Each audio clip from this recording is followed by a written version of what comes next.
Ada 9 adabnya pergi ke masjid. Ini penting yang mau pergi ke masjid. Apa? Yalbas ahsanat siap.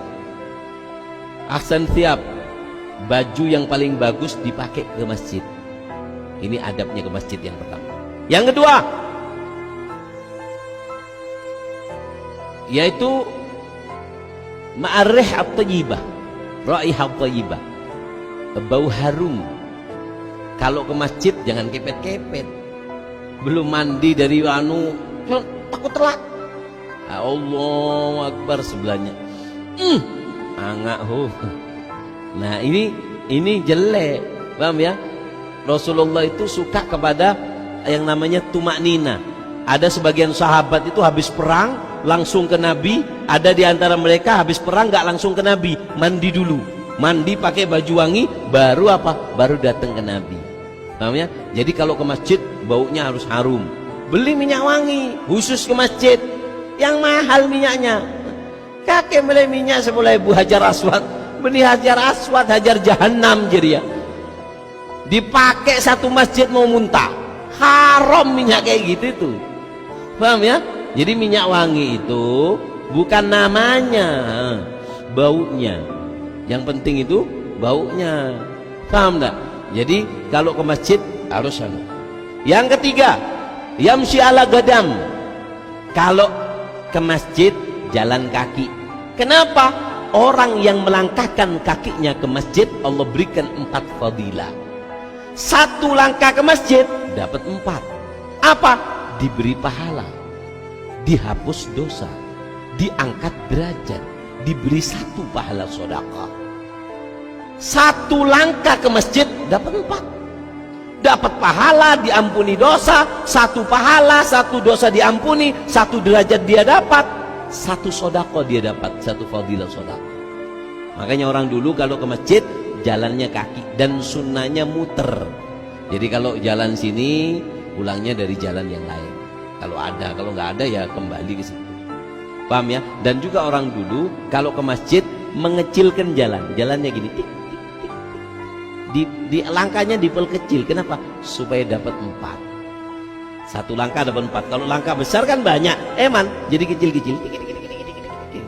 Ya tapi dilihat kalau Jumatan akhirnya orang sudah pulang Jumat baru nyampe depan masjid nanti.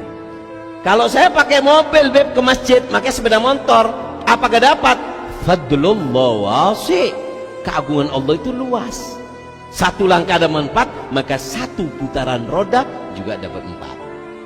Kalau kamu pinter, rodanya masuk ke pemasok ke celot kan. Jadi kan muter. Akhirnya masjidnya tutup, kamu tidak dapat apa-apa, habis bensinnya nanti. Paham ya? Itu kalau ke masjid. Nah, yang keempat, adabnya ke masjid. Doa, baca doa pergi ke masjid. Ya, baca doa. Nah, baca doa pergi ke masjid. Doanya disertai dengan niat. Ya Allah, baca doa pergi ke masjid.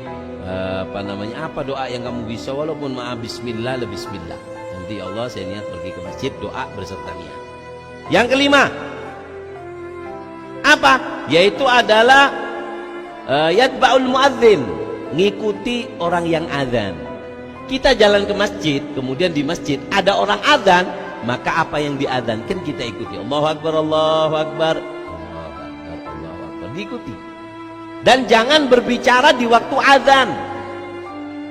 Penyebab mati dalam keadaan su'ul khotimah adalah berbicara ketika waktu azan. Apalagi bermaksiat waktu azan. Berbicara waktu azan itu menyebabkan mati dalam keadaan jelek. Ya. 6. Yang ke-6, sholat tahiyatul masjid. Jadi kalau ke masjid nggak usah assalamualaikum, karena itu bukan rumahnya orang. Apa? Penghormatan kita masuk rumahnya orang, ucap salam. Penghormatan kita ke masjid adalah dengan sholat tahiyatul masjid. Nggak nutut beb, kalau masih tahiyatul masjid nggak nutut. Maka apa? Takut kanu? Ya minimal kalau kamu nggak sholat baca subhanallah, alhamdulillah, wala ilaha illallah, Allahu Akbar, langsung. Itu sebagai ganti daripada daripada sholat tahiyatul masjid. 6. Yang ke 7, niatul i'tikaf. Jangan lupa kalau ke masjid niat i'tikaf. Ya Allah, saya niat i'tikaf selagi saya ada di masjid. Yang ke 8, la tatakallam ad-dunya fil masjid. Jangan pernah berbicara dunia di masjid.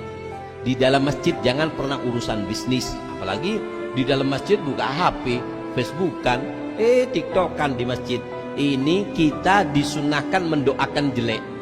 Nabi tidak pernah mendoakan jelek kepada umatnya, kecuali di beberapa tempat. Di antaranya orang yang di masjid dia ini berbicara dunia. Di masjid ngomong, cincin kamu kok berapa? Ya, beli dah, berapa? Tawar-tawaran di masjid, kita dengar. Kita dianjurkan oleh Nabi untuk mendoakan jelek kepada orang yang berbicara dunia di masjid. Apa kita doakan? Doakan la arbahallahu tijarata. Mudah-mudahan bangkrut usaha kamu. Kenapa? Gak ada waktu lain, gak ada tempat lain kok sampai masjid kamu campuri dengan urusan dunia. Atau kalau ada orang bernyanyi di masjid nyanyi, ya kan? Di masjid nyanyi, atau di masjid tiktokan, atau di masjid dengarkan MP3, maka apa kata Rasulullah? Maka doakan orang itu dengan doa yang jelek. Apa doanya? Faddallahu faka, terontok gigi kaki. Didoakan untuk giginya rontok. Nggak ngomong dia, Beb, dengarkan musik India. Apa? Terkopok kopeng kaki deh.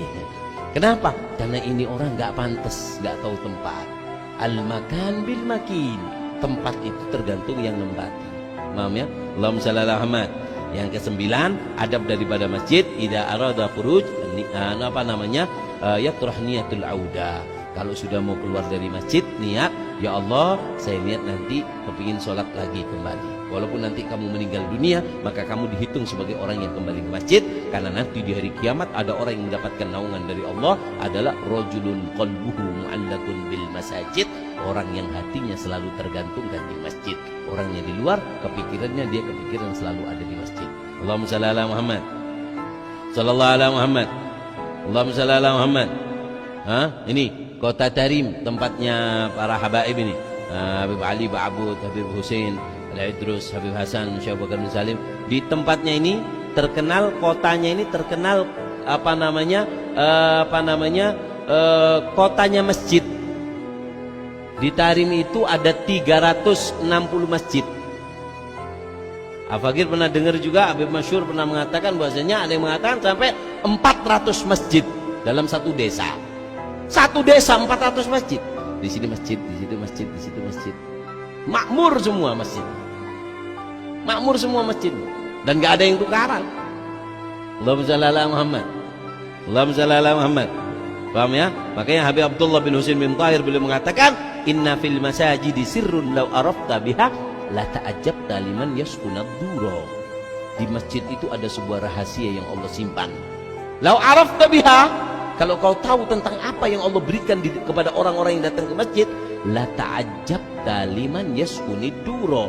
Kau akan heran kepada orang yang masih ada tinggal di rumahnya, mereka enggak pergi ke masjid. Allahumma shalli ala Muhammad.